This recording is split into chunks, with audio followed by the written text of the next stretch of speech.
नमस्तेऽस्तु महामाये श्रीपीठे सुरपूजिते शङ्खचक्र गदाहस्ते महालक्ष्मी नमोऽस्तु ते।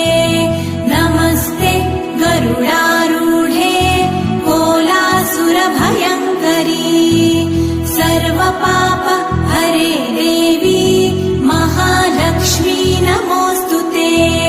महादेव्यै च विद्महे विष्णुपत्न्यै च धीमहि तन्नो लक्ष्मी प्रचोदयात्।